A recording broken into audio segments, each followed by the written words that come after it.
Recording in progress.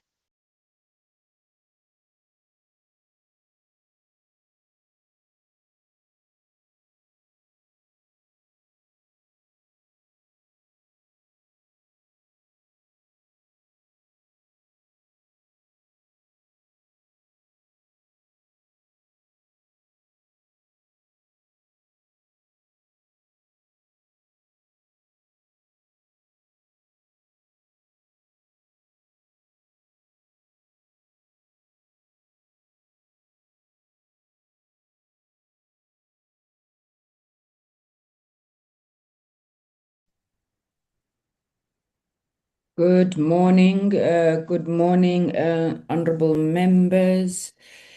Good morning to, I see some colleagues from the department have joined us, including the Director General.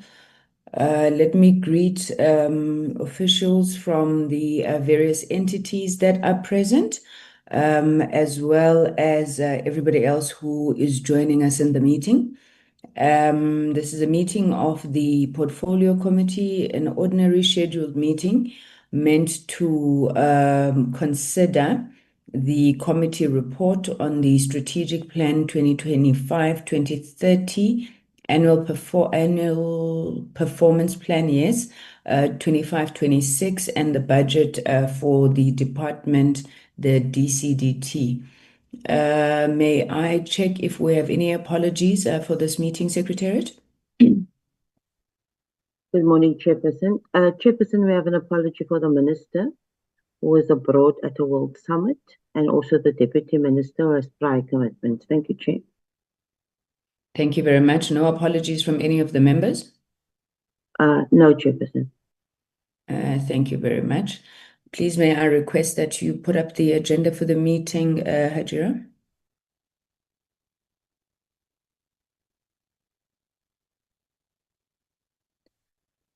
Okay, so as indicated, the main agenda item is the consideration and adoption of Budget Vote 30, the report of the committee, and the adoption of the outstanding meetings, minutes of the outstanding meetings being the 25th of June, the 1st and 2nd of July 2025. Can I suggest that we flip the two items around? Because I think from experience now, it's proven that if we leave adoption of the minutes for last, we never get to them. Can I request that we do that, Secretariat? And then members, please, may I ask that we have someone moving for the adoption of the agenda? Thank you very much, Honorable Subrathi and Honorable Bodlani. So the agenda is duly moved and adopted. Maybe before we get to the minutes, just a few issues I would want to deal with in terms of housekeeping. The first one is to welcome a new member of our committee. I am not sure if they are on the platform, but I am aware. Hajira, if you could just take us through the notice of the HTC, the amendments that have been made to the Portfolio Committee. I believe it's Mkonto Wesizwe Party. Correct, Chairperson. Chairperson, the ATC yesterday, we discharged Ms. Makubela and Mr. Ndlela, and we appointed Mr. Kabeling. The pronunciation is very difficult for me, Chairperson, but that's the new member. Thank you, Chair. Thank you very much. My apologies there to the member that your name seems to have not been gotten correctly. May I check if the honorable member is with us?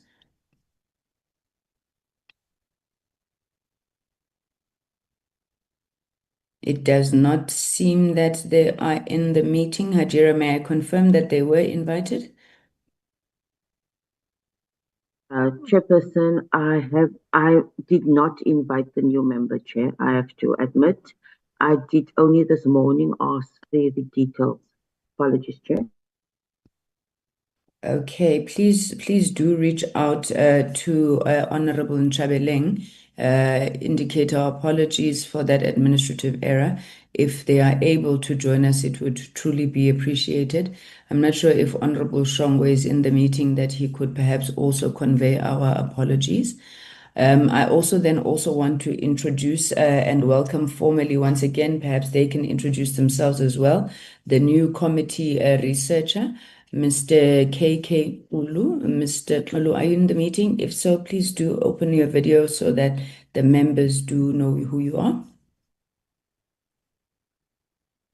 Morning, Chair, and morning, everyone. Not sure if you can see my It's face. very dark there, unless that's what you look like. But generally, we're just seeing a dark square. Can you now see my face? I think there's a network problem here in Cape Town. My name is Kainsani Kailihle Ulu, and known as KK, and I'm the researcher under the Portfolio Committee, Communications and Digital Technologies. And I'm looking forward to work with every one of you. Thank you, Chair. Thank you very much. So with those welcomes done, please may I request that we go to the first set of minutes for consideration by the committee. This would have been yes, I'm hearing somebody. Chairperson, Wednesday, 25th June, Chair. Yes, the minutes of Wednesday, the 25th of June. We were dealing with we were meant to have dealt with the briefing by the DC&DT on the revised 2025-2030 strat plan, the annual performance plan and budget, then the briefing by the GCIS and MDDA on the same matters, and then the adoption of the oversight report to Gauteng. If we could go through the first page, please.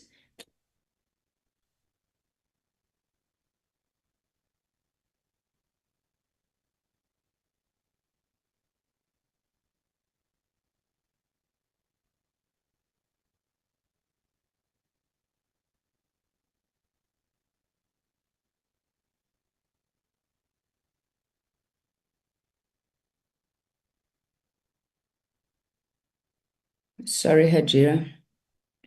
On page 2, you have to be clear where we noted that the department had previously requested an extension. Which department? Because there were 2 departments in the meeting. Thank you. You may proceed.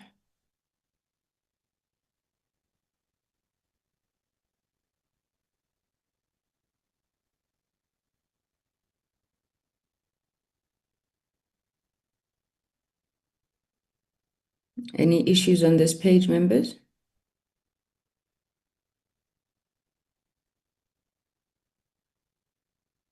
Thank you. Next page.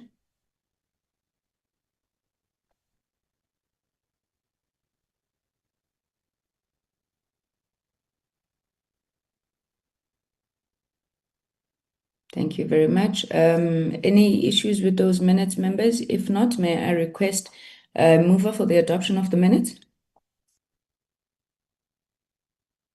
Thank you, Honorable Subrathi. May I have a seconder, please?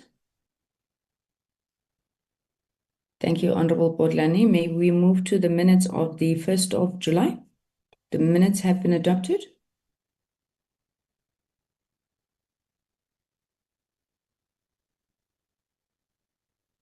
Thank you. Next page, Hajira.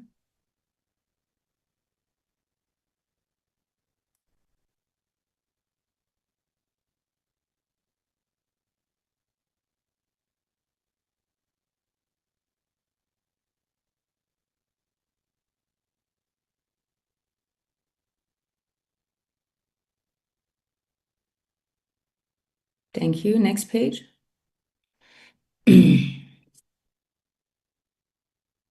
There's an error on the bottom of page 2. The responses are not from the Minister of Finance, but the relevant minister to whom the budget vote applies.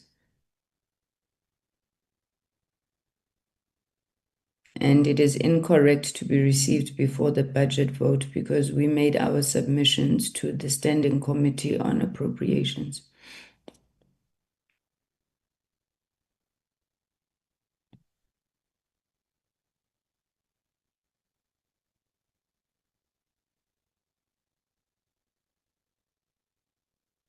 Thank you.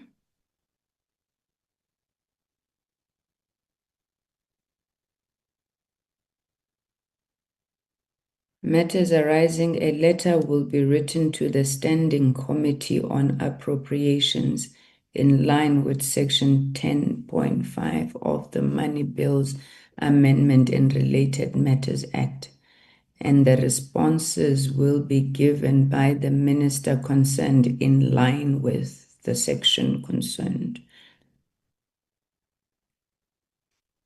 Thank you very much. Honorable members, with those amendments, may I propose a mover for the adoption of the minutes of the meeting of the 1st of July? Thank you, Honorable Subrathi.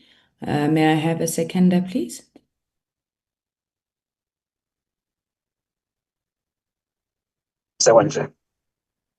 Thank you, Honorable Mkhaga. Thank you, Honorable Bodlani. The final set of minutes is Wednesday, the 2nd of July. This was the physical meeting that we had to receive the presentation of the strat plan and annual performance plan from the department. You may proceed.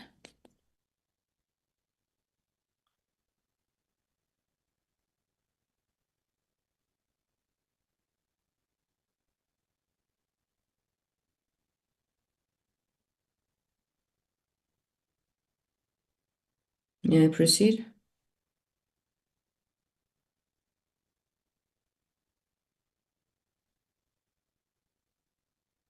Thank you.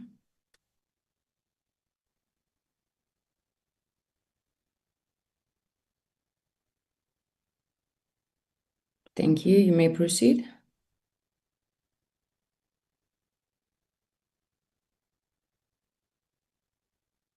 Thank you very much. Members, those are the minutes of the meeting held last week.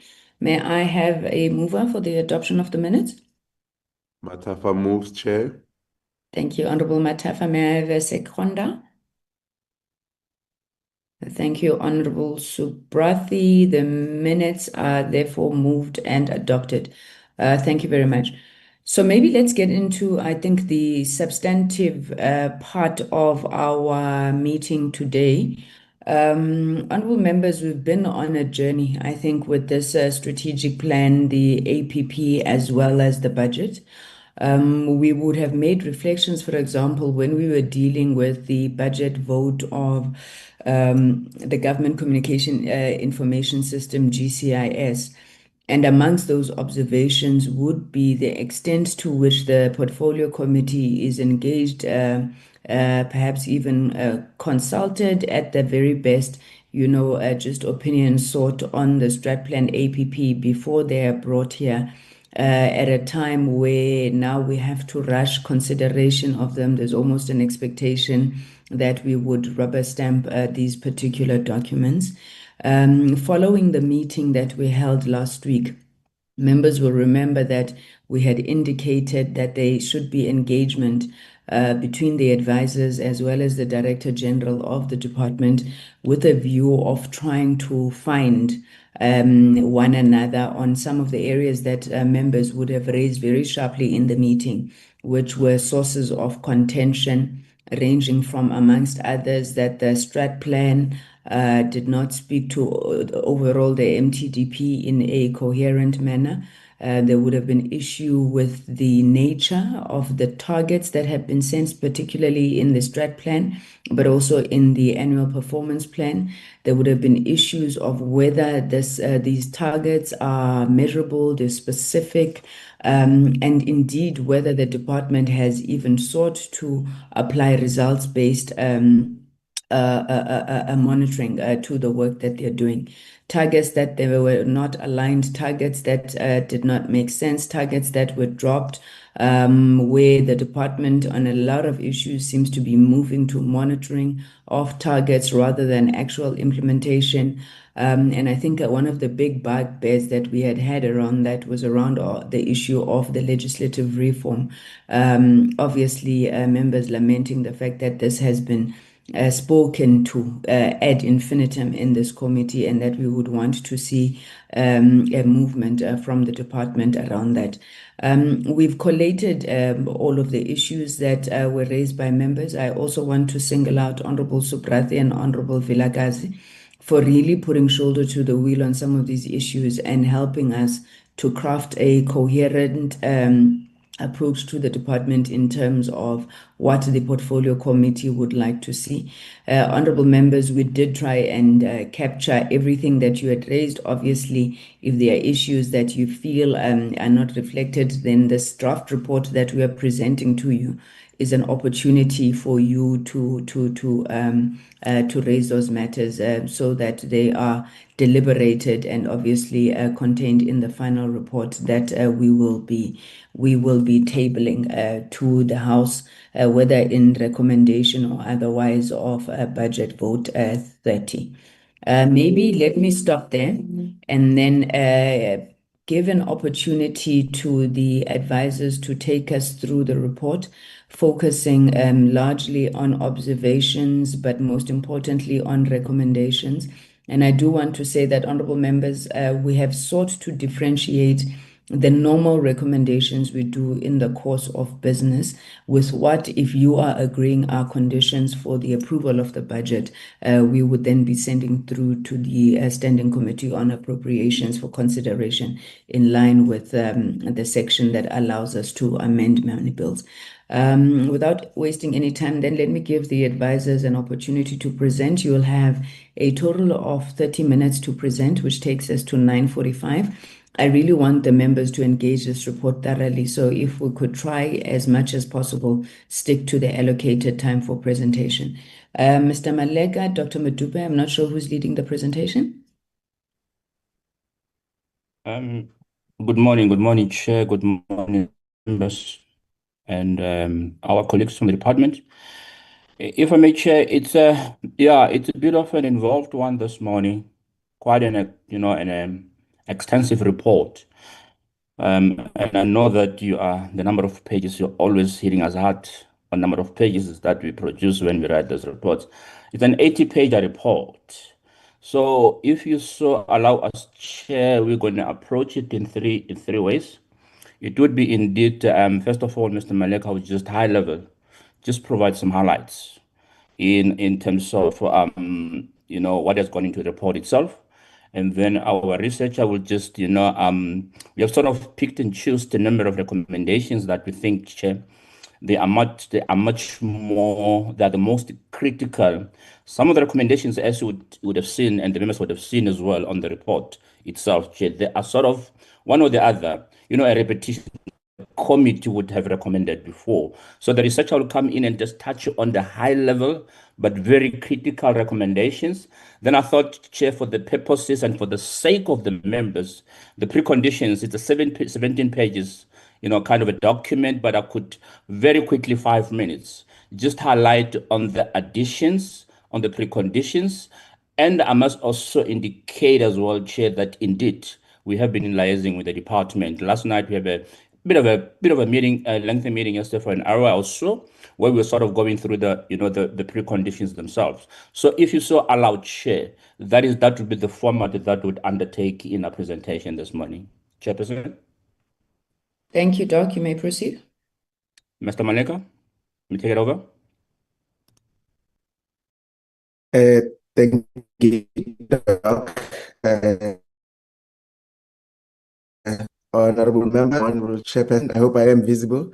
I will apologize in advance. I've been having Vox issues, connectivity issues in my area. If I lose connectivity, I apologize in advance. Slalo, mine really, I won't be that long. Oh, by the way, I'd like to thank Slalo for giving us 30 minutes instead of 20. We're working around the premise of 20, but I think we'll try to do some justice. And if the committee will indulge us to put more emphasis on the preconditions, because those are the ones that will matter most post the presentation today. Slalo, mine will be very quick. It's just on the overview of the entire report to say that the committee on the 20th, we've had a lengthy process of reviewing of these budgets for obvious reasons that are known to everybody. We started with the process in earnest in April 22nd and 23rd, where we had the department present, including ICASA, FPB, BBI, NEMISA, USASA, USAF, CETA, and the SABC and Centec. We then followed up with briefings from SAPO, Postbank.ZNA, and those happened, I think, on the 17th of June. And we finalized with the revision of the department's strat plan and APP on the 2nd of July. Safe to say, Slalo, that the department remains very pivotal in the advancement of digital transformation in the country. And as such, it's been unfortunate that we've had such a high turnover of ministers over the years, just as many as 14 in as many as the years, which really puts a spanner on the consistency of the department to deliver on its legislative and policy mandates. And as a result, the rippling effect, obviously, for instance, is that the regulatory space also gets impacted by the lack thereof of the policy and legislative development from the department. Slalo, for the reporting period, the department has three priorities that are born out of the MTDP process. The one is inclusive growth and job creation. The second is reduction of poverty and tackling the high cost of living. And the last one being building a capable and ethical and developmental state. The department has outlined 6 outcomes for delivering on this. I'm sorry, Chair, I thought Hajira or the doctor would be presenting the outline there, but I don't mind to share my screen if I'm allowed, so that at least I speak to the actual outcomes of the department. Shall I, with your permission, Chair? Yes, please, Mr. Maleka. Where is I thought you were practicing to be a minister, deputy minister, delivering opening remarks. No, apologies. I apologize, Lala. I'm working on opening it now. All right.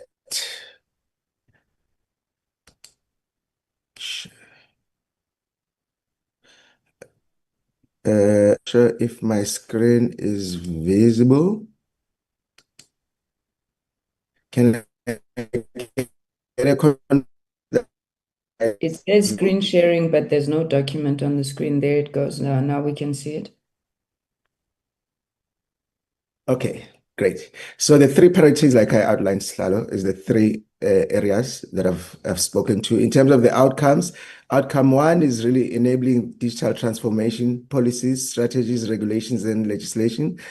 Outcome 2, increase internet access and secure digital infrastructure services. And then outcome 4, which all fall under priority 1, is demand-led digital skills to impact on the economy of the country. Under the priority to reduce poverty and tackle high cost of living, they've attached outcome 3, which is improve affordability of connectivity for users to drive uptake and usage.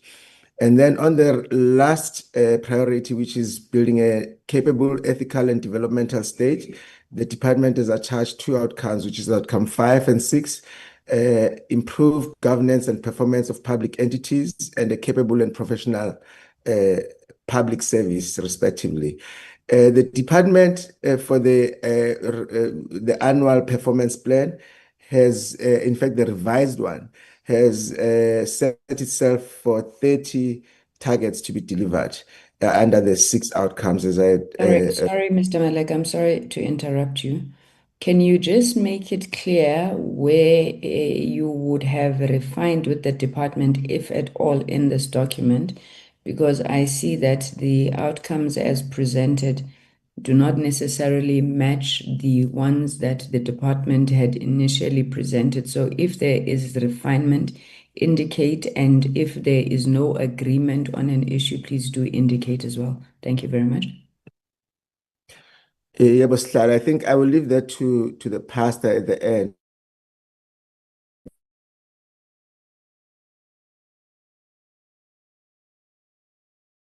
but one APP target, and the revised came up to 30. I won't be able to categorically say, Slalo, which of the targets in this instance are being responded to in as far as the submissions that we've made to the department for the preconditions. But I think Dr. Midu will be able to outline that in detail when he presents his part of the report. So this was just to give an overview of what was presented to the committee during the submissions of the APP and the strat plan. Slalo, I'll move on to the financials over the medium term to say that the department has been allocated 7.8 billion over the medium term, and for the current financial year it will be 2.5 or so billion allocated for the purpose. And yeah, I'll leave it at that, Slalo. Like I said, the pastor will be the one who gets into the details in terms of the issues that were raised by the committee as preconditions. I will then hand over to Mr. KK Kanyisa to then continue the presentation on the recommendations, or at least the recommendations that we have chosen to present before the committee, noting that the report in itself is very explicit on the number of recommendations, and the presentation is by no means a reflection of the details of the presentations. I thank you, Chair.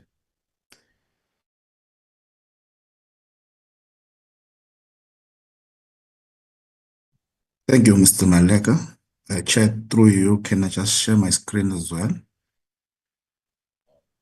Yes, please do share, Mr. Ntulu, and also please stop looking at us upside down.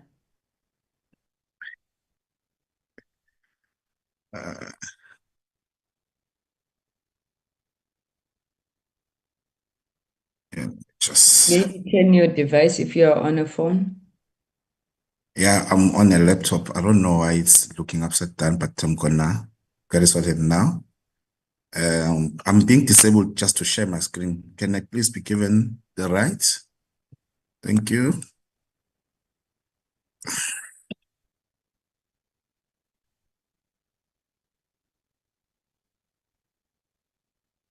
Proceed, Mr. Ntulu. You may switch off your video because it's a bit distracting, but please do proceed. Okay, thanks, Chair.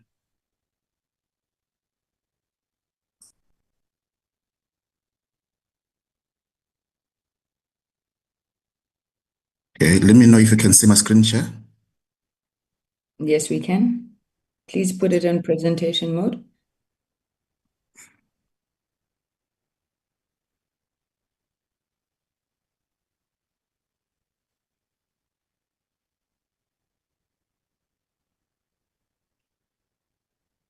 Mr. Ntulu, proceed. Otherwise, you're going to have a baptism of fire here from these members. Please proceed. Thanks, Chair. For the sake of time, let me just shoot straight to the recommendations. As Jacob has indicated, that these are just the high-level recommendations that we just picked up.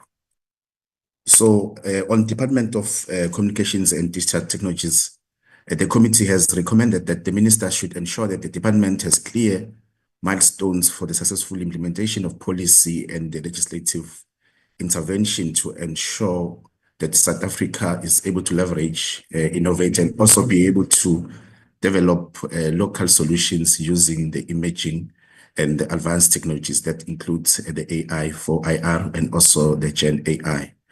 And also the department should be able to ensure that there are systems put in place to address the AG repeated findings on efficiencies, wasteful expenditure, and also the lack of accountability within the department.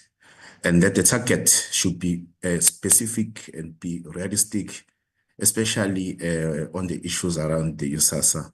And also that the department should be able to strengthen M&E system just to ensure that the deviations from the target are picked up early and be able to correct it on time. And also that the department should be able to look at the well-being of the staff within the department and also within the entities, just to ensure that also the quarterly reports to the committee on the progress made to address the well-being of the staff is also being addressed. And also that the department should be ensure that working together with SETA in the reduction of the duplication of the ICT investment across the departments is also being taken care of. And through the collaboration of Centec and the other state organs, just to ensure that we are driving the development of the satellite technology, of which Mr. Jacob is going to just allude on later on. And also that the department must work with Department of Justice to address the issues around fraud for the unregistered SIM cards and also for the eSIMs registration. And then on the issue of ICASA, the committee has recommended that the minister should ensure that ICASA acquires top-range skills just to regulate effectively. And it's also capacitated to monitor and enforce the compliance by the licensees. And it has the adequate funding to deliver a strategic plan, priorities, and to regulate effectively as well. And it also ensures and enforce the independence and provide the policy certainty so that ICASA can be able to adopt an evolving regulatory approach, which then focuses more on the emerging and the advanced technologies. And also that it expands its reach, especially to the underserved communities that includes the remote, rural, and also the townships. That it also closely monitor the market inquiry and ensure that 2G, 3G sunset is also considered for the stakeholder technology roadmap, just to help to avoid the advent on the disadvantage for the sector. And then on the issue of SABC, the committee recommends that the minister should ensure that there are mitigating measures which are put in place to address 1.9 billion shortfall in the funding of the public broadcaster, and also that the SABC provides a full business case with projected time frame on the success and just the related financials of the SABC Plus platform, and that the actionable steps to regain public trust, considering their past reputational challenges, and provide a detailed plan how the entity is able to improve its brand deficit. And that there's also the continued discussions with the National Treasury just to normalize the funding requirements of the SABC public mandate and the portfolio responsible for digital inclusion. And then on the issue of post office, the committee recommends that the minister should ensure that there are strategies put in place to ensure that SAPO diversify its revenue streams, and it has the concrete plans which are put in place to ensure that it responds effectively to the emerging markets, and it can be able just to compete fairly. And that all the 647 branches which identified as functional, that they remain sustainable as well. And then that SAPO can be able to leverage and integrate it assets just to able to catalyze the digitalization to position itself as a unified platform which can be able to deliver its citizen-centric service through a shared infrastructure with other state organs. And then on the issue of Postbank, the committee also has recommended that the minister should be able to provide a detailed plan for the recapitalization of the Postbank upon the inclusion of the other stakeholders, and it also be able to partner with the private company, but not for the sake of the profit, which then is going to work at the expense of the poor. And then the bank can be able to survive beyond SASSA grant payment contract. And that also the Postbank can be able to modernize its system just for the greater functionality. And then on the issue of SETA, the committee has also recommended that the minister should be able to finalize the appointment of the MD within the committed period of 3 months and be able to fill the other executive and the middle management positions that are vacant. And also that the minister should restore the reputation of SETA by identifying key customer complaints and prioritize them in addressing, in ensuring also that there is an internal alignment just to provide the service delivery to the other departments.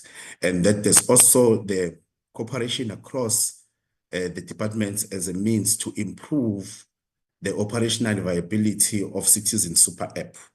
And that also the minister should be able to prepare a response plan for the MTEF period to address the negative perception around SATA on the issue of the service offering. That it also be able to promote the transparency and the accountability, particularly on the SETA budgetary request. And then on the issue of Centec, the committee recommends also that the minister should ensure that this entity can survive beyond SABC as its primary customer, and it can be able to just to find means to settle the impasse of the SABC debt, because it will then be catastrophic for both entities. But more importantly, that the public information and access and other mandates of the government is also being taken care of. And then that the minister should also ensure that the Centec has the capacity to lead its highly competitive ICT landscape, and also be able to ensure that the department continuously brief the committee on the progress of the work of the other service providers that has been developed on the roadmap of Centec in as far as the acquisition of BPI is concerned. And then the last one on the .ZNA. So the committee also recommend that the minister should ensure that the authority continues to just to prevent the hate groups from acquiring cheap domains only to spread the disinformation and the discrimination. And the minister should also be able to ensure that the authority amplify programs that address false information, cyberbullying, and the other cyber-related injustices. And also that the minister should also be able to ensure that the schools in South Africa, they have the AC.za web identity, and that it also increase the partnership and the collaboration with the public sector, including the Department of Small Business Development, just to support also the small businesses. That's where my report ends. Thanks, Chair. If I may, Chair, thank you. Thank you very much, Mr. Maleka, Mr. Tulu. Chair, from my side, it's just really going to be a 5 minutes, presentation on what we put together as part of the recommendations or pre-recommendations that would need to accompany the report as presented. Suffices to indicate as well, Chair, that the first submission from the department after our meeting last night was this morning on the refined APPs, and we are yet to interrogate that submission, and whatever else that would need to incorporate, or whatever that needs to accompany the final report, will then be packaged together, put together as a final submission of our report to that effect. Two things into this document that I'm projecting, Chair. I'm not too sure if you can see my document. Budget Vote 30, Portfolio Committee further recommendations to DC&DT. Yes, we can. On the document that I'm projecting, Chair, at the moment, the first part is just the outline of the money bill and how the committee is empowered by the bill itself in making amendments to whatever that would have been presented before the committee. And what then follows it's a high level or summary of the preconditions themselves. The second part of the document, which is also equally critical, Chair, is what we call, thanks to Honorable Vilakazi as well for his advice and assistance to the effect, what we put together as well in assisting the department in refining their IPPs. It's what we call the monitoring, evaluation, and reporting framework. And part of the submission that the department would have submitted this morning, it was indeed guided in the main by that framework. I'll go straight to a table that would indicate, how did we go about in assisting the department or in advising the department on how to go about refining the APPs. The section 1 of this document it's the summary of preconditions. I'll quickly run through them. One of the things that was raised very sharply is the correlation or the lack thereof between the 5-year strategic plan and the APP. That was not clear. And we then indicated, please ensure a clear matrix that links the 5-year strategic plan to the APPs. And there should be a clear correlation, rather, between the outcome indicators and the output indicators from the APPs themselves. The second bullet on that, the sector has been operating in a policy vacuum. We're all aware of that in the past 2 administrations, particularly, even beyond to some degree. The tabled strategic plan and APP failed to demonstrate that the department takes its core mandate seriously. For example, there is no indication in the tabled strategic plan or the APPs themselves of an outcome related to the conclusion of the overarching policy processes.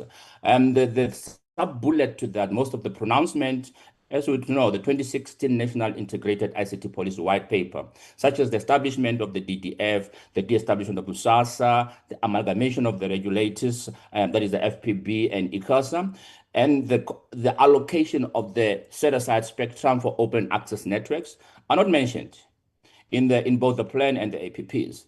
The ECA amendment is not articulated clearly in the current medium term. The ECA is central, as we would know, to the transformation of the ICT into digital economy. And without its amendment, it means the sector will be stuck for the next medium term. In the absence of the WO1, which we know that was one of the intervention that the ministry or the policy had rather pronounced on as part of the intervention in making sure that there's universal access and the small business are taken care of. In the absence of the WO1, consider other practical mechanisms articulated through the strategic plan and APP to bridge the digital divide through spectrum allocation process. The department must provide policy certainty on how the set-aside spectrum is going to be used to bridge the digital divide. The next bullet is the establishment of SADC that needs to be expedited for the benefit of the broader public and the citizens of the country, South Africa. This DT must provide a detailed plan within the 3 months outlining how SADC will be fully implemented along with the precise measuring mechanisms on the milestones. The department must articulate clearly in the strategic plan and APP to guarantee collaboration of Centre with other state organs in the development of the national communication satellite technologies. That's one of the programs which is of serious priority.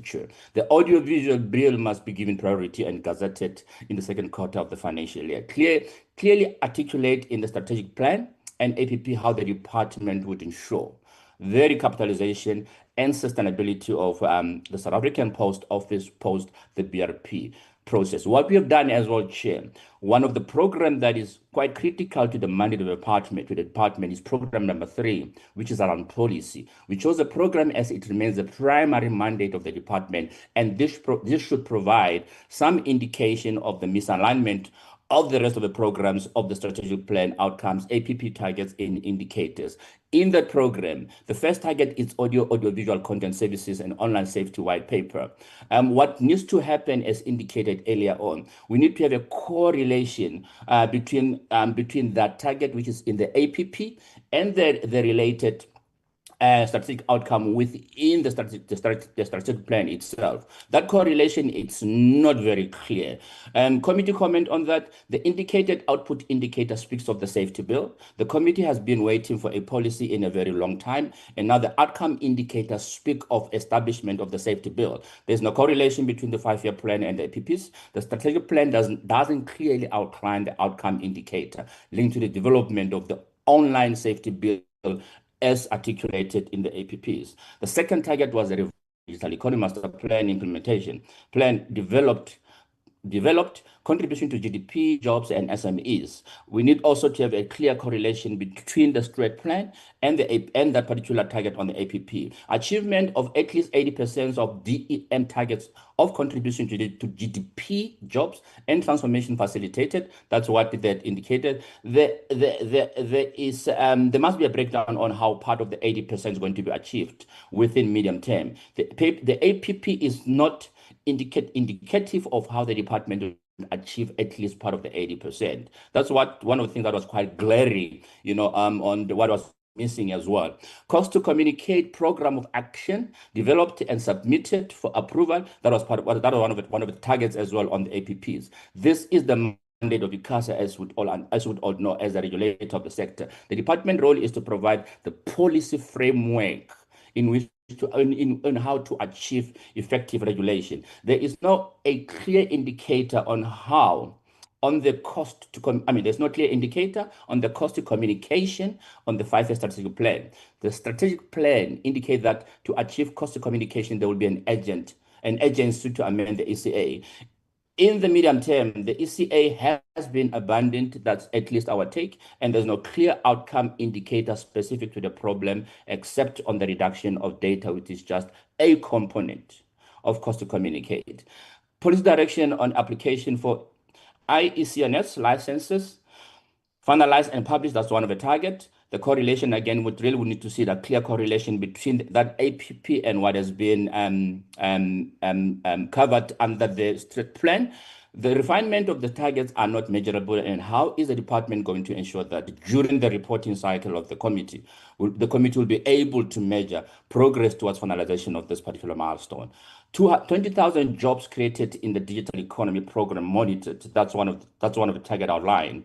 How is this relatable to 150,000 jobs outlined in outcome 1 of the strategic plan? There's no indication on how the department will create the jobs over the medium term. What are the expected targets per quarter to achieve the 20,000 jobs outlined in the APP? For the 2025-26, what are the expected outcomes from the stakeholder engagement as outlined in quarter 1, and how will this contribute to the 20,000 jobs? Now that quarter 1 is gone, is completed, as we all aware, has there been stakeholder engagement, and how many has been created so far? Sunsetting of the 2G, 3G network in line with the next generation spectrum policy monitored. The correlation of that between that and the strat plan, that should be clearly indicated. The APP is not indicative of the outcome indicator and target as outlined in the strategic plan on the adoption of the 4G, 5G smartphones.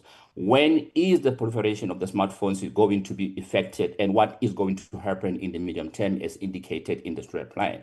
The last target under program 3, application for the equity equivalent investment programs, EEIPs, recommended to DTIC. This target seems misplaced, as this remains the mandate of the DTIC, as indicated that there would be a report sent to the DTIC for finalization and implementation. The policy competency of such intervention is fully secured at the DTIC. One of the things that was raised by some of the members as well, Chair, is the first and the second submission, which was the retabling of some of the APPs and the strat plan of the department. There were some glaring differences or some sort of differentiators in terms of what was refined or what was changed in the process during the second submission. In the first draft, administration of 20 implementation of the digital transformation strategy, this was what was outlined in the first submission. The second submission, that was then revised to administration, under administration, 5% implementation of the DC&DT IT strategy. Now, the recommendation from the committee is that it is recommended reverting to the initial target set by the department in this regard, if at all possible. The second changes was that the first draft, there was a target on IC policy development and research draft audio and audiovisual content services and online safety bill developed. This was presented as a bill. The second submission, it was on audio and audiovisual content services and online safety framework developed. The resolution in this regard has been to ensure that the bill is reinstated and the framework, due to its legally definitive nature, is withdrawn. Final ECA amendment bill, that was the first submission on competition matters submitted to FOSAT cluster, that target has been removed, Chair. It is recommended that the process of ECA amendments to be reviewed and revised to its original form. That was a submission from the caucus of ANC ingrained in the legislative review of the ECA, and the implication of the competition matters on the overall transformative agenda. In this regard, we recommend a holistic review of the ECA. 20,000 jobs created in the digital economy program, and 20,000 jobs created, that's the second part on the resubmission. 20,000 jobs created in the digital economy program monitored, and the committee maintains its principal position on job creation as SONA issues and a disciplined party sense. So we recommend that the job creation targets be made more robust and that a tracking system be developed. The last part that on the resubmission, development of the roadmap for sunsetting, discontinuation of the 2G, 3G cell phones monitored based on the spectrum policy, setting of the 2G and 3G network in line with the next generation spectrum policy monitored. There has been a shift from development of model to consultation. This shift is noted as regressive point from the initial recommend and presentation position of the DC&DT. In this regard, we recommend reverting back to development target as a practical means of implementation. Important to suffice to indicate that most of those inputs were coming from Honorable Subrati, as would have noted. The last part, Chair, I would love quickly to run to a table that the department would already submitted on this morning, which is this table here, DC&DT Refined Strategic Plan, outcomes with enhanced monitoring, evaluation, and reporting MER framework or MER elements. And these are on the far left, these are all the outcomes, Chair, and this the 5-year targets. And we also have, actually, these are the refined 5-year targets from our side. And I think we have extensively gone through this with the department last time. So there's clear understanding in terms of what is expected from the committee. The envisaged impact, this is what we have indicated. The key indicators of giving guidance on how to measure, key indicators. We also have provided baseline in that regard for each and every outcome. There's baselines that we have provided as indicated on the table. We've also indicated our data source. Where did we get that information? And lastly, Chair, on this table, which is the final submission, we've also indicated within the department the various programs, the responsible units, and that would undertake each of, as would understand it, that would undertake each of these expected outcomes as it has been indicated on the strategic plan, and this would then be transposed into the 25-26 APP or the annual performance plan, as it were. That is our submission, Chair, on the report itself and the preconditions as attached. Thank you very much, Chair. Thank you very much, Dr. Matupi, Mr. Maleka, and Mr. Kulu. Can I request, for the sake of completeness, that we are briefed on the responses by the department to the issues that you have raised? May I request that Hajira, I'm going to try and drop this, Hajira, so that we can present from your side. I'm battling to unshare, Chair. Hajira, are you able to project what will be projected, Dr. Matupi? The submission this morning from the department? I'll do that now. Then I'll just quickly run through them, Chair.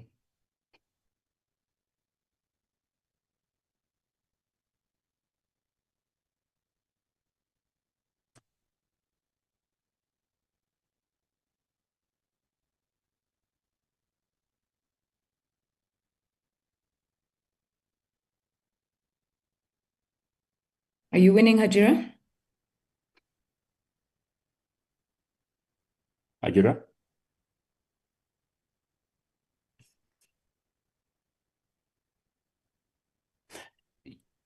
Chair, if you so allow, while Hajira is trying to find them, maybe there you go. There you go. This was the submission, Chair. And the context, and I'm really reading this for the first time, I'll say, Chair, we have not interrogated this because when it came through, we're just about to go into the meeting.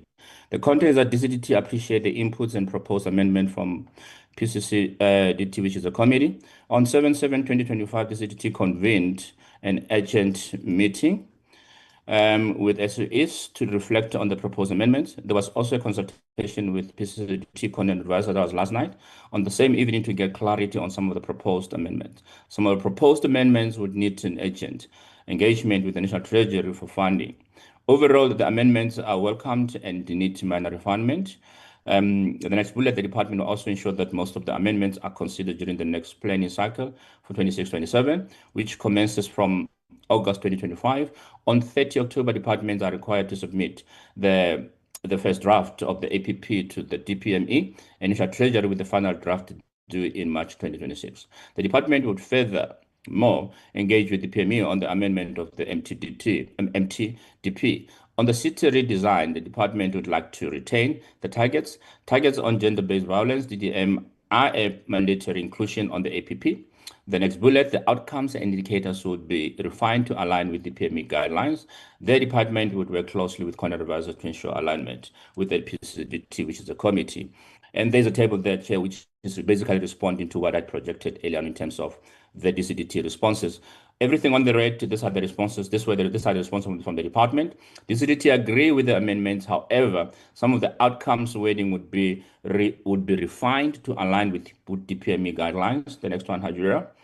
The second response is DCDT, which is on outcome number 2. DCDT agrees with the amendments. However, some of the outcome wording will be refined to align with the PME guidelines. The targets on schools connectivity to be aligned with ICASA social obligations, households with broadband to include both wireless and fixed.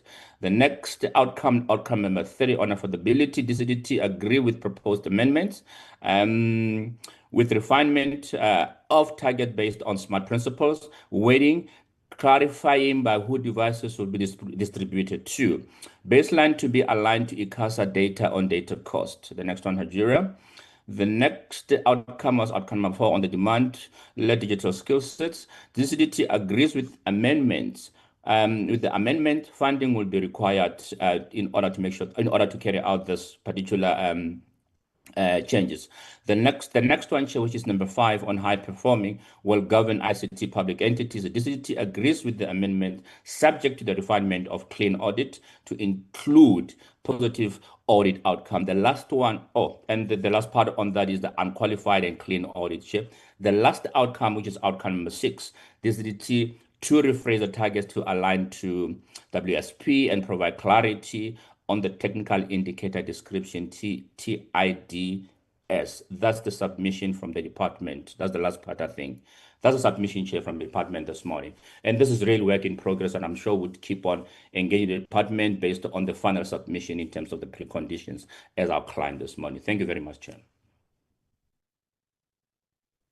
Thank you very much, Dr. Medupi. My last question before I open for engagement. Can you confirm whether the minister's letter, because I understand there was a letter from the minister as well, is in alignment with the letter that you have just read out? Hajira, the minister's letter, should we project that one quickly as well, Chair? Because I saw that letter coming in as well this morning. I have not necessarily interrogated, or we have not interrogated the letter as advisors in the research. Hajira, can you maybe quickly, for the benefit of the committee? Additional submission, this was the letter, Chair, and I think this was, received this morning, if I'm not mistaken, if not last night. I'm subject to correction on that. Additional submission to the strategic plan and annual performance plan. Thank you for the constructive, as the minister, thank you for the constructive feedback on the department's strategic plan and annual performance plan. Having carefully considered all inputs, we are of the strong view that the following recommendations from the committee should not be affected for reasons we will summarize below. Outcome 1, enabling the digital transformation policies, strategies, regulations, and legislation. The department would retain the current target, just basically the reiteration of what was submitted, Chair. The department would modernize policy and legislative frameworks through the digital transformation roadmap, equity equivalent investment programs, and regulatory reforms. A comprehensive legislative review is imminent, a process which will start with the policy colloquium in August 2025. The second outcome, which was connectivity of public institutions, universal connectivity for public schools, clinics and traditional authorities is not the direct or exclusive responsibility of the department. The department would, however, ensure that it makes a positive contribution to this goal within our abilities, and therefore embed a robust monitoring process through track deliverables, identify bottlenecks, and trigger corrective actions. The second outcome, which was household broadband and public Wi-Fi, the targets of 60% household broadband coverage and 100% public Wi-Fi are contingent on securing funding. We propose retaining them conditionally pending budget allocation. Outcome number 3, smart devices uptake. The department's role is to stimulate market uptake, not direct distribution. We recommend revising the target to 1 million smart devices uptake in the market. Outcome number 3, under the same outcome number data cost reduction. Since 2019, data prices have fallen from 149 per gig to 79 per gig, with further reduction to an estimated 55 rand a gig over 5 years under DSMI mandates. ICASA is best placed to regulate and project future cost reduction. Outcome number 5, SITA business model redesign. We believe it is imperative that this target is retained. A redesigned SITA business model is critical to resolving persistent service delivery challenges raised at FOSET clusters and cabinet. Outcome number 5, under that outcome, audit outcomes for entities with current baseline of 5 clean audits. We propose an adjusted targets of 90% unqualified audit opinions or positive outcomes. Outcome number 6, procurement set aside for women and youth. We will retain the 40% procurement set aside for the identified groups, which remains a mandatory and vital policy lever for inclusive digital transformation. The last one, outcome number 6, digital certification of the CDT staff. We recommend revising this target to 90% of staff trained in line with the workplace skills plan. We trust these clarifications address the committee concerns and look forward to continued collaboration to achieve our shared objectives. That was the letter from Minister I think it was this morning or last night. I think Hajira can confirm the actual time when this was submitted, so that I should deposit a wrong submission in as far as submission time is concerned. Hajira, when were this document received? Just for record purposes. Thank you, Chair. Good morning, members. I think it was received at 7. I'm just going to get the exact time. Past 7 this morning, okay? Thank you, Chair. Thank you. Thank you very much. Let me once again thank the committee staff for all the work that has gone into this.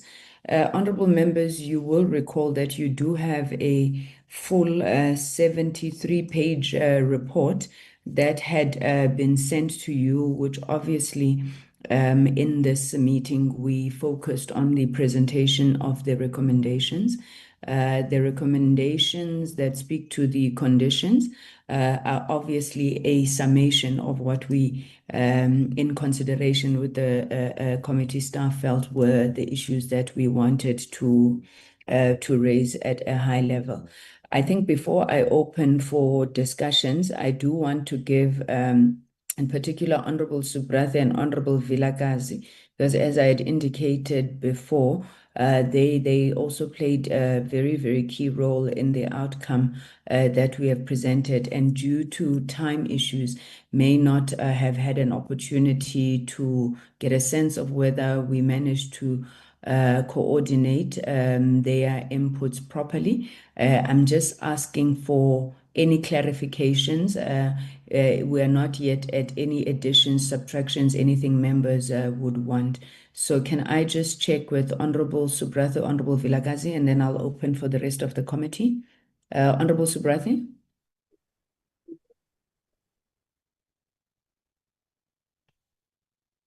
I don't think Honorable Subrathe is with us. We will check on him. Honorable Vilakazi? Thank you, Chair.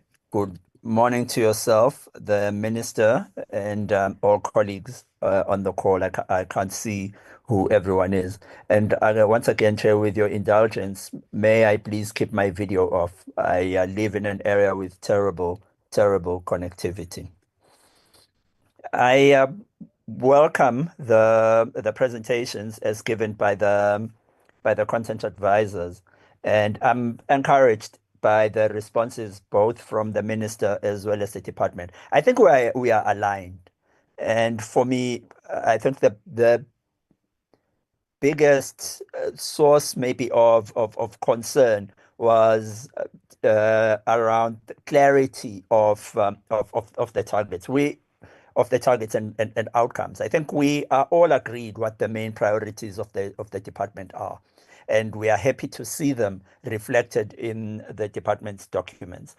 What was problematic was the fact that as a committee, we have to keep oversight over the department, and we have to keep track of what is being achieved and to the extent to which this is being done, and also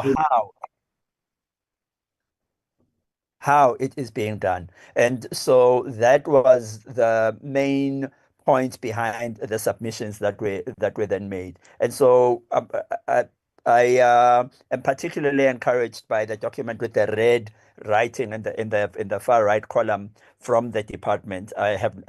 We went through the minister's responses quickly, so I wasn't able to sort of look at each one deeply, but I'm encouraged by that.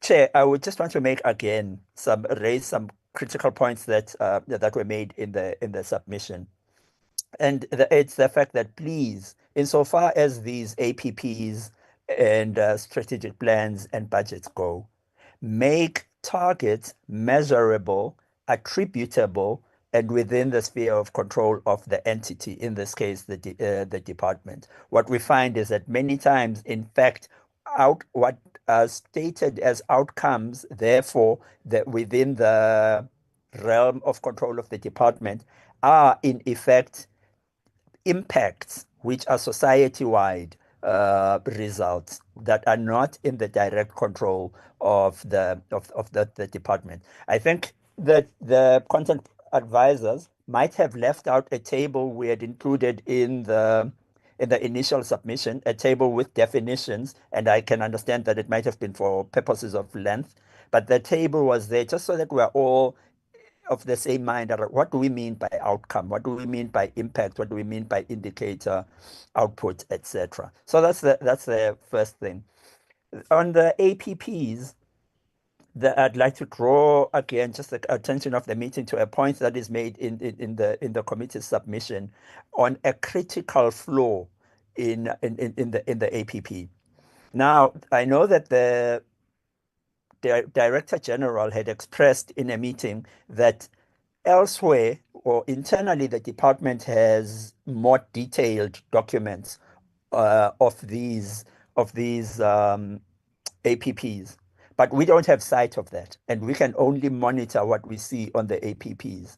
And so, if we see an APP with programs that then just directly go to outputs and output indicators and targets, without seeing how these link to the strategic plans, that becomes a problem, because there should be clear line of sight at all times between what one is doing on the ground and the ultimate plan, the ultimate intention at the strategic planning level. And part of that step in creating that line of sight, in creating that alignment, is that the outcomes, the strategic plan outcomes lead to the APP outcomes, therefore the program outcomes. And this is something that we found that was missing in this case. And so then we make the point that a critical flaw is that jumping straight to outputs without defining program level outcomes leads to the following. It leads to activities that are technically completed but strategically meaningless. So yes, it's been done, but to what end? Because we can't link this activity to the strategic intent. Secondly, indicators that measure delivery, not impact. These are your monitoring reports. This is your, we will ensure, I can't remember what the other terms are, but yes, you are measuring this thing and it's been done, but what is its impact? Because at the end of the day, we want to know what is a monitoring report is only a means to an end. The department doesn't exist to collect reports. It exists to bring about change on the ground. And so what is it about the reports that will tell you that the change has happened? The other fact here is that there is difficulty in tracking whether outputs contribute to actual change. This is again when there isn't this clear line of sight. So yes, we've done this, but are things then going to change? And remember that an APP is merely a short-term delivery of the strategic plan. And then lastly, there is misalignment between SPP, APP programs and strategic plan outcomes, despite efforts to reconcile these after the fact. So we only see later that we now have to try and find out, okay, when we did this, which strategic plan outcome are we actually referring to? Because there isn't clear alignment. So that is then what we try to do. We've got a table on our submission that takes each strategic plan, each APP program, and finds a place for it in the strategic plan. And for some of these, you realize that the relationship isn't really strong. It's tenuous, so you have to search and find where it belongs. And I would submit that if there's an activity that doesn't link to the strategic plan, either the strategic plan is incomplete or incorrect, or the activity should not be undertaken at all. But you're not going to know this if you don't have alignment between the two. And then just to round off that, there is a logical flow in the construction of monitoring and evaluation frameworks.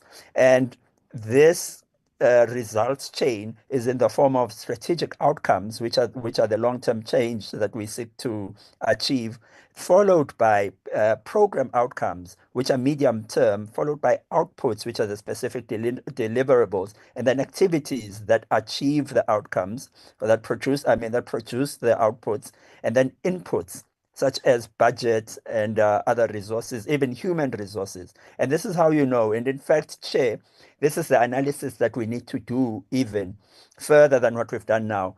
In what way then do these things that we've said we're going to do in the results framework measure against the budget? Is there that budget allocated for each thing that we're going to do? Is budget correctly allocated? Is budget sufficient?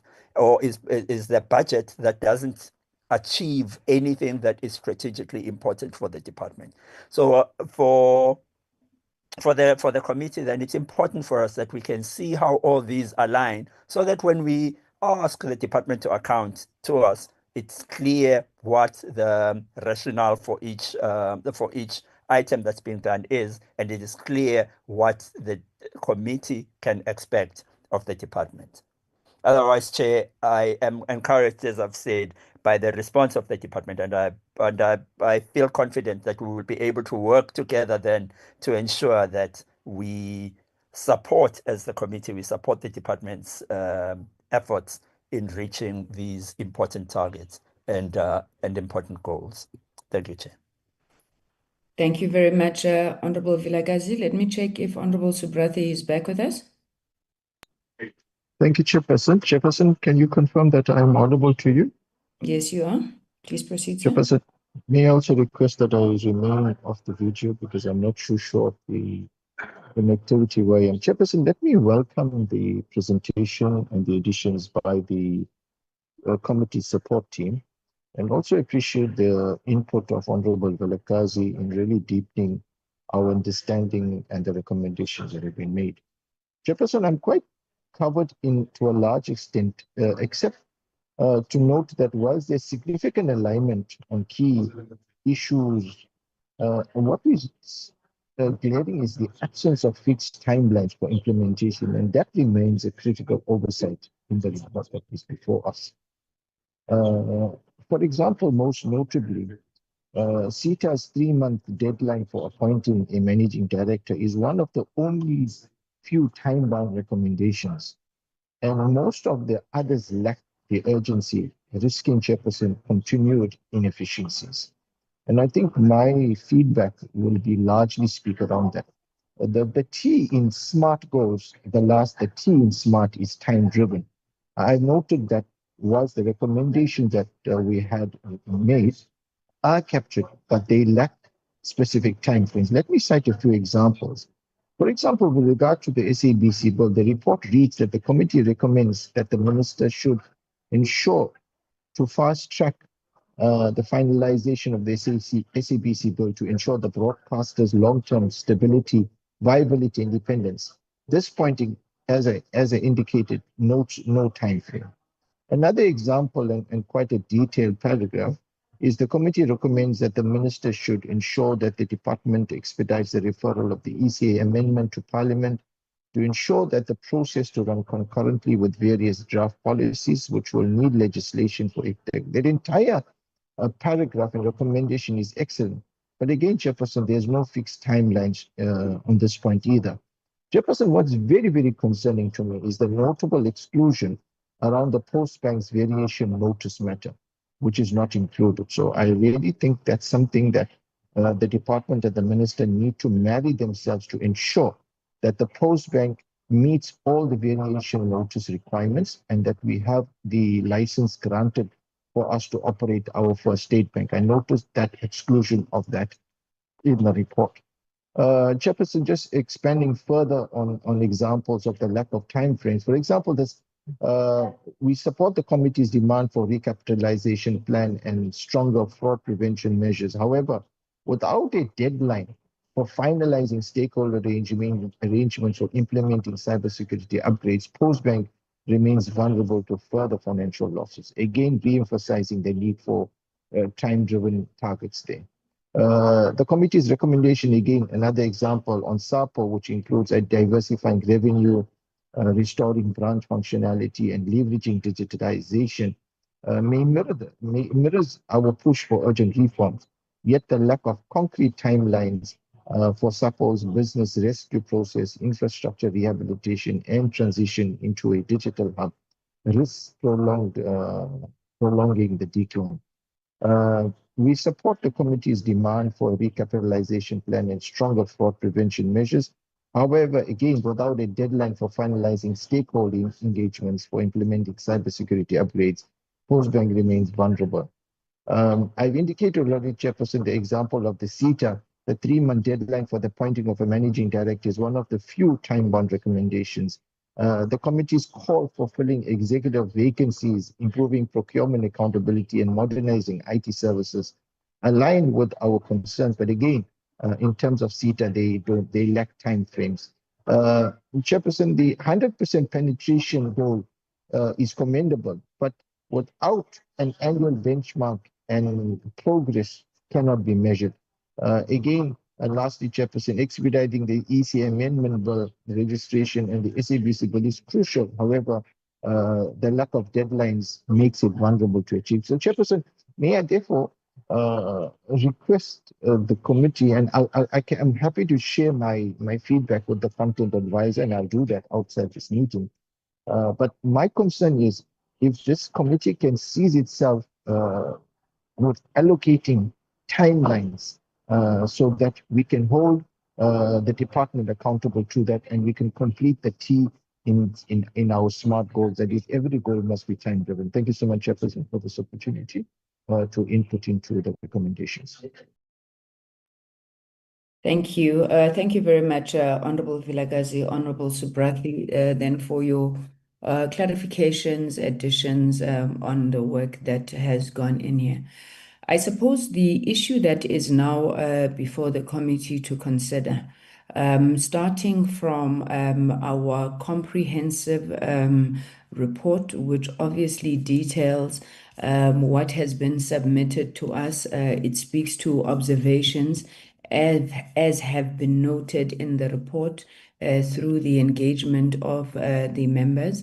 and then the proposals that we are putting in terms of refinement of targets, and obviously what we have called the conditions for the approval of the budget. I do want to open up for members where they believe that there are issues missing or there are issues misrepresented, and they would like to make amendments or additions. All of these documents, while we do apologize that some would have come late for obvious reasons, but you have been forwarded with all of these documents. Honorable Botlani, I see your hand is up. Let me start with you. Honorable Botlani.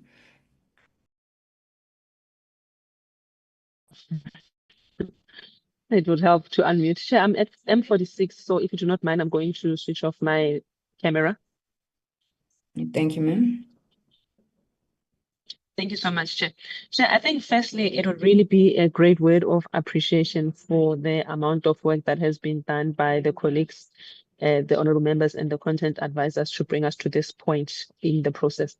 And Chair, the appreciation is that we are really trying to do something that is hardly ever done in Parliament by interrogating the budget of the department and even attempting to change a lot of things and not just receive things as we have been given. So I think the committee really is doing great work and it's something for us to be proud of. Using illegal legislative procedures to really make a change is really commendable. And this is exactly how Parliament should work, Chairperson.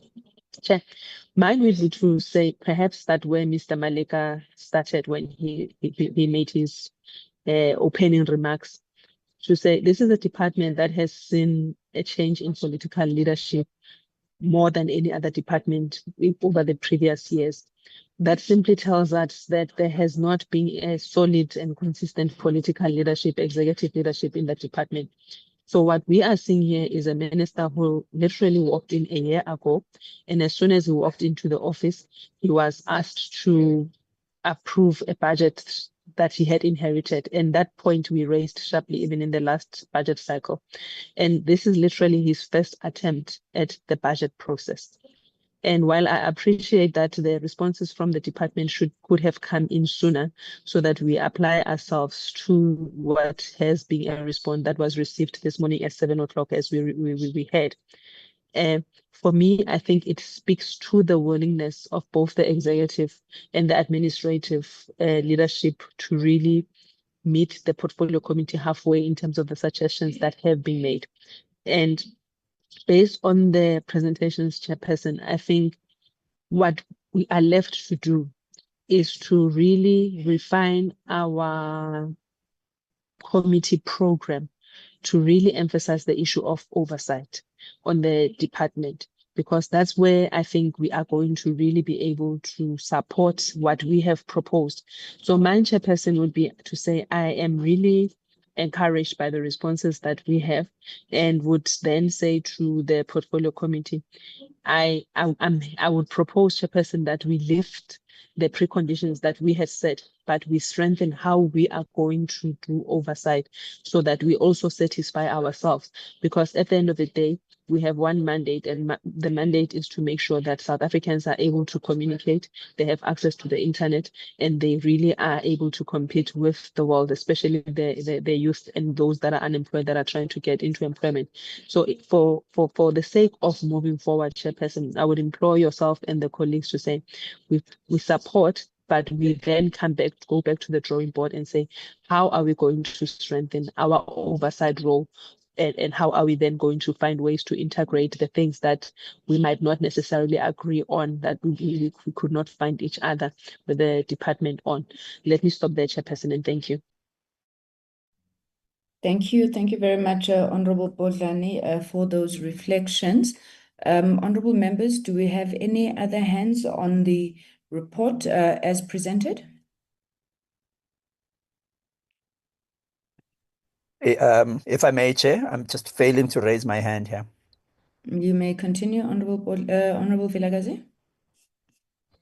Thank you, Chair. Just to make two comments on. I'm trying to find the letter to the minister here on my machine, but can't. I just saw it earlier when it was being presented. The one is on CETA. I would just wish to state that, in fact, the committee is in support of the redesign of SETA. And the reason we made the changes that we did to the outcome, to how it was presented in the initial framework, was to recognize the fact that this process may not rest solely on the department. And so for the department to hold itself responsible for ensuring that this happens in its totality might be the department taking on more than what it is able to control, and might work against the department when later on we say, you said you are going to complete the SETA redesign, but you haven't. And it's for reasons that were outside the control of the department. And so what we then did was we moved it from being an outcome to having outputs, the contributions of the department to the SETA redesign. And so it's up to the department to identify what those contributions are. But we will hold them as the committee accountable for those contributions to the SETA redesign that are wholly within their control. And that this is again strengthening that attribution role and sphere of control, that aspect of the results framework. So we are not at all saying we are removing that because we don't want the department to pursue SETA redesign. We support it fully. We are hungry for it, but we would like the department to not feel like it has to hold itself accountable for things that are not under its control. That's the first thing. The second thing has to do with the legislative review and amendments, etc. Once again, in fact, this is the top priority of the committee. And so we are, if there's only one thing that we support this year, I think, in the work of the department, if it would be the legislative review and seeing credible movement here. And so again, we are not saying that we are against this being a target of the department, or against the targets that the department has set. But we are saying, let's be specific. Which pieces of legislation are we planning to upgrade or update or review this year? When do we want to have done this by, and what do we want to achieve? So, for example, that we were informed about the amendments to the ECA that are now being strengthened, and we were given a 12 to 18-month time frame. The committee expressed its desire to see the time frame moved tighter. But we know, of course, that there are activities such as the colloquium that's still going to take place. So that's what we would like to see. So under the specific activities or under the outputs, colloquium conducted or arranged or delivered by a certain time, so that at least even if we don't have a completely redesigned act by the end of this year, because that's soon, that's in March, let's at least see on the APP what the steps are in each of the pieces of legislation. The SABC bill, currently it looks like there's no action happening on the SABC bill, but we can't not have any action because we are all agreed that the SABC needs movement. That area needs movement. The industry, the sector, the public are waiting for us to move on these matters. So let's be specific around what are we going to do about the SABC bill? What are we going to do about the white paper on audio and audiovisual content services and online safety? What are we going to do about this specific things, so that we are able to talk specifics when we talk to the department, rather than just generalizations of legislative update. I just wanted to make those 2 quick points. But that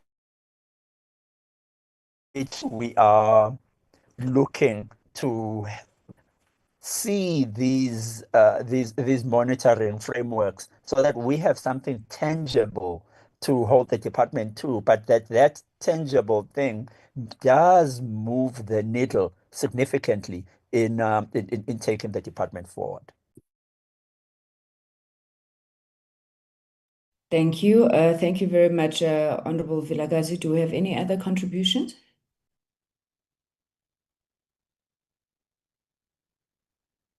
I am not seeing any hands. I'm assuming honorable members are tired with interrogating this now from April, as Mr. Valeka would have said.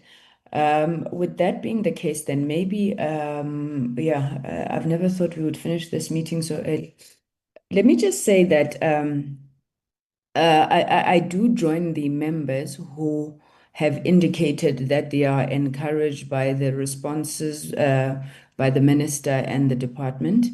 I must, though, indicate my slight discomfort that there do seem to be areas where the minister and the department are at odds.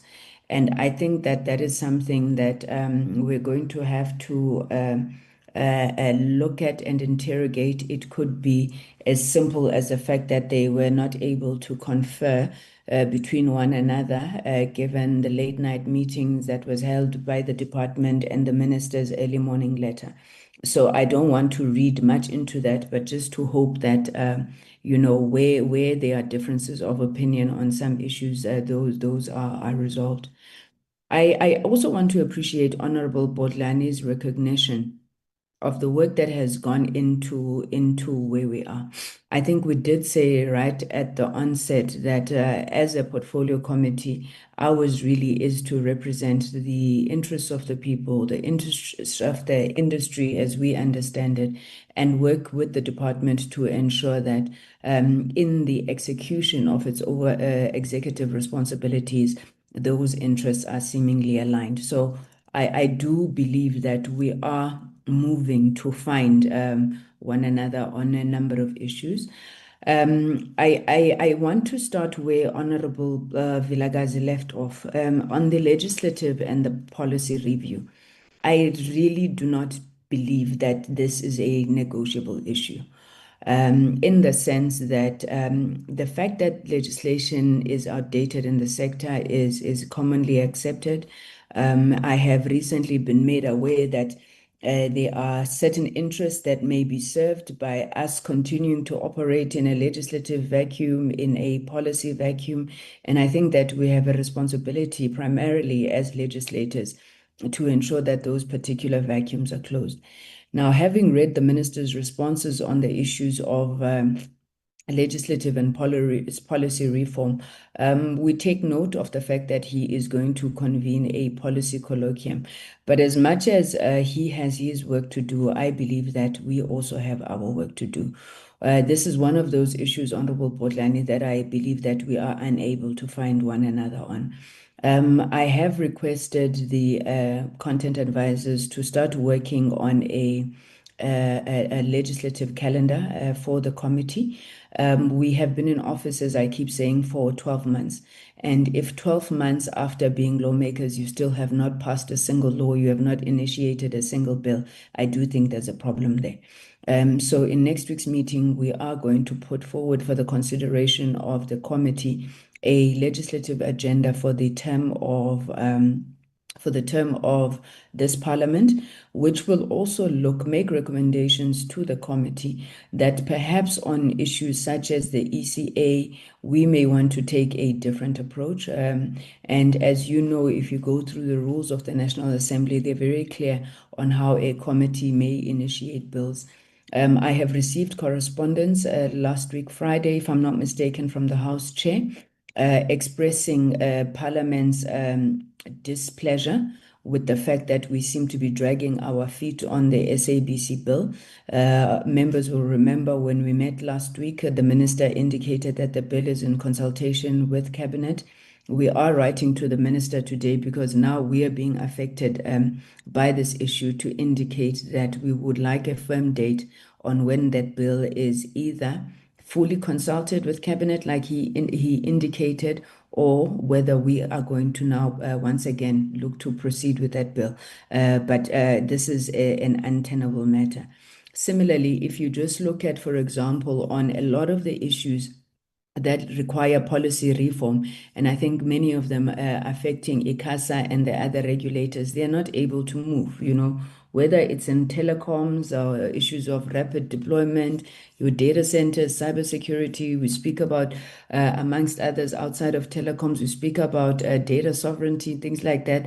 There's absolutely nothing that's happening on broadcasting, your OTT content creation, on postal services, issues of e-commerce. Yes, yet we keep saying that there must be a sustainability plan for the post office, and yet these gaps remain. So I strongly want to say that personally, I think that we have exhausted our appeals to the minister in this regard. And I would be urging the committee, yes, it remains a committee decision. I will be urging the committee to consider the legislative agenda that we're going to bring forward to the committee for consideration next week. I hope next week's meeting is sitting, because I'm told that there are changes to the parliamentary program. Honorable Bodlani further makes a request or a call, or urges the committee to consider dropping the conditions as part of the recommendation of the approval of the budget. I'm tempted to agree with Honorable Bodlani in this regard, only because the letter from the minister or the department, I'm not sure which one, indicates that they are going to commence with the process of developing the APP for 2026, 2027, if I'm not mistaken. I could have those numbers wrong, in August, which is next month. I am hoping that when we don't put conditions, which I think, as the department will know, when we don't put conditions, it means that this subdivision of the Division of Revenue bill is passed as is, and it doesn't wait for the committee to indicate that you have complied with the conditions prior to your funds being released to you, like the Money Bills Amendment Procedures Act requires. But it also requires, colleagues, that if we drop the conditions, that we are really operating from a position of trust.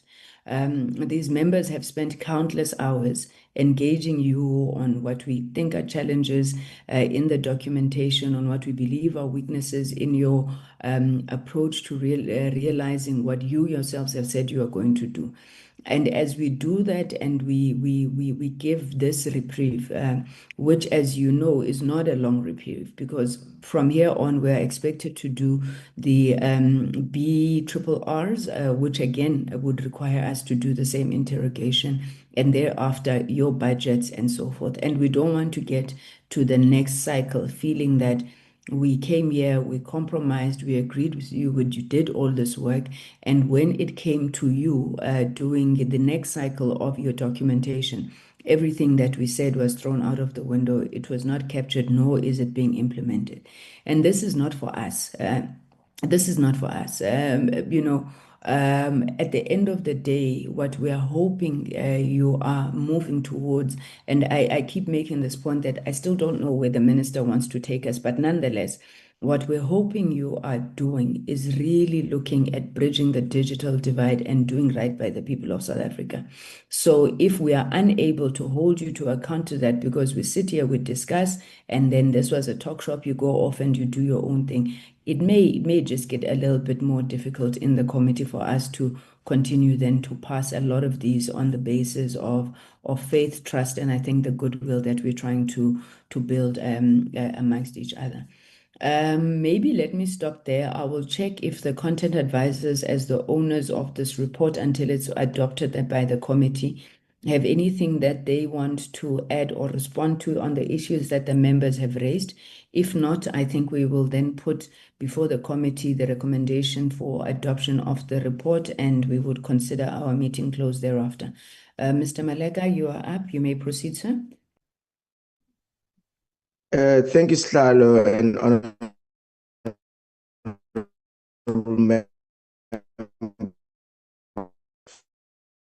it was a report that we presented. Mine really, Chair, was just to emphasize the point that once we had the discussion with the DG and the staff yesterday, we have since committed ourselves to work very closely with the department so that all the concerns raised by the members are responded to on time. So I just want to emphasize that that there is a platform that we have kind of, all agreed on to ensure that we work together collaboratively to ensure that we resolve challenges that have been presented here today. I'll leave it at that for now, Chair. Yeah. Thanks. Thank you. Thank you very much, Mr. Maleka. Mr. Medupe. Dr. Medupe? Thank you very much, Chair. Really appreciate the guidance and the input from the members as well. Those are greatly appreciated. I think one point, and we make sure that we make amends as suggested by Honorable Sobrati on the timelines that are quite specific, and we've got the transcript. We're gonna go back and to make sure that we amend the report on the basis of when are some of these things are expected to be reported on and back to the committee. So we shall do amend, Chair, as a final report as recommended. Thank you so much, Chair. I appreciate it greatly. Thank you. Thank you very much. Do you have any additions, Mr. Nkulu? Oh, nothing, Chair, from my side. I'm just supporting what the advisors are saying. Thanks, Chair. Okay, thank you. Thank you very much, members. So I am putting it to the committee that the Portfolio Committee report on Budget Vote 30 is moved for adoption with a recommendation to the National Assembly to approve the budget for this budget vote with no amendments. With no amendments. Vilagazi is harassing me on these conditions. So with no conditions, but with the amendments that have been agreed to by the department as well as the committee, which were outlined in today's meeting. For the sake of clarity, because I think I mixed up my sentence there, it is proposed that the report is adopted and its resolution is the recommendation of the budget vote 30 for approval of the National Assembly with the amendments that have been agreed to by the committee and the department. May I have a mover for the adoption of the report with those amendments? Thank you very much, Honorable Bodlani. May I have a seconder?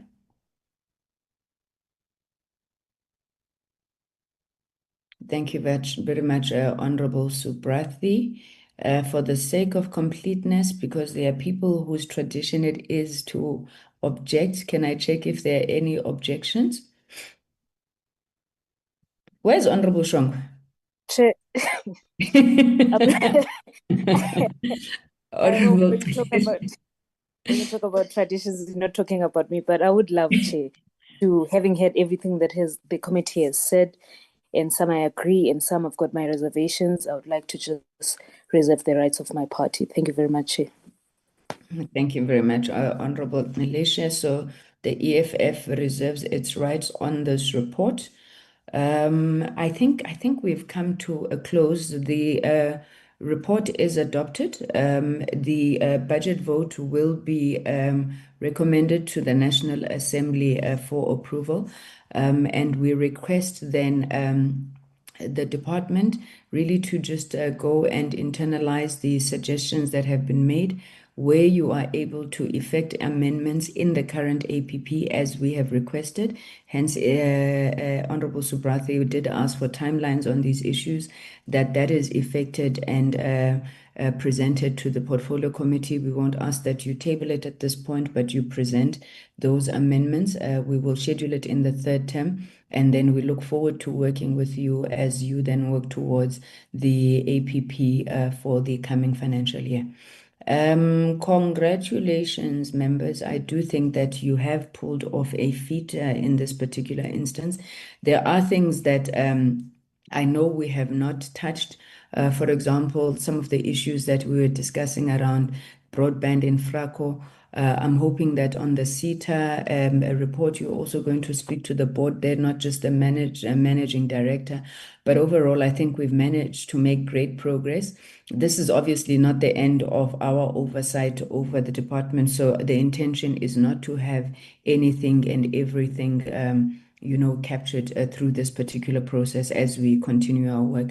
I know the Director General had been in the meeting. We are not obliged to give her an opportunity to say something, but with your indulgence, members, I would just like to check if the DG would like to make any comments.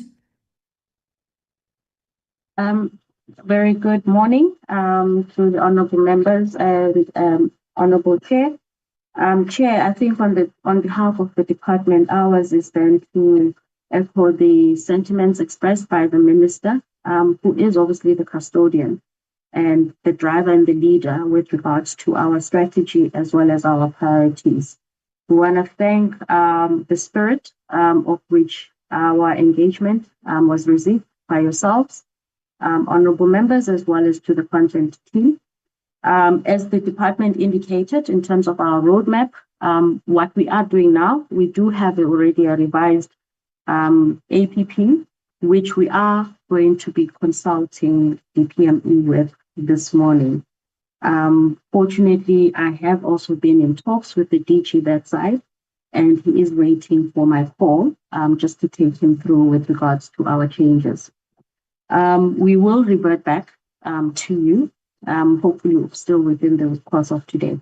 But as indicated, our commitment is that as we commence with the 2026-2027 planning, we will engage you closely. Our request, Chair, is that if we could get a copy of the report as it was tabled, I think you said it was a 70-page, so that we, together with the 11 entities, we can go through your recommendations and make sure that we live to our word. So we want to thank you, and we look forward then to seeing you on Friday.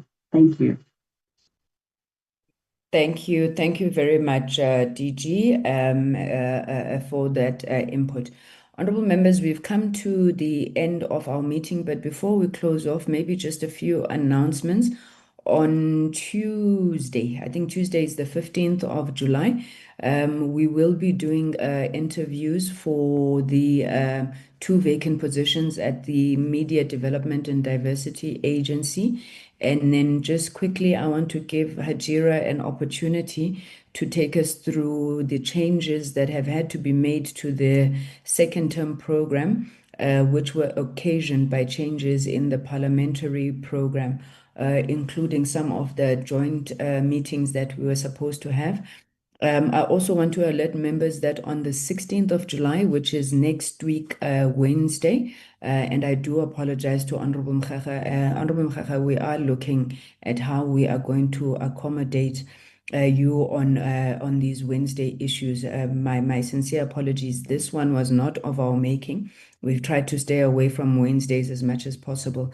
But next week, Wednesday, we have a confirmed meeting with the Standing Committee on Appropriations. You'll remember that members had requested a joint meeting with Appropriations, firstly to discuss some of these issues that we have been discussing today with regards to the departments within our portfolio, as well as the funding pressures within the portfolio. I have requested that the advisors engage very, very closely with the DG in terms of an approach to that meeting with the Standing Committee on Appropriations. I do appreciate that we are not the only departments that require funding support, and that the fiscus is obviously not a bottomless hole.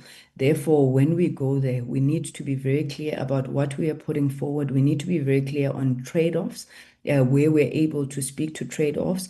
And I'm hoping even instances or situations like the discussions that we were having with the likes of Eskom, Transnet, Sandra, where we can show how they will be trade-off offsets, even revenue generation mechanisms that we will be bringing back to the fiscus as part of the package. So it's not just going there and saying we want, but what is it that we are also going to be putting on the table in terms of return on investment. So DG, I'm appealing to you that as much as possible, if you could tighten your presentation to the Standing Committee on Appropriations, there is a willingness for them to obviously engage with National Treasury. We expect National Treasury in the meeting as well on our behalf, but we need to make a case that is obviously a bankable case and makes sense to them.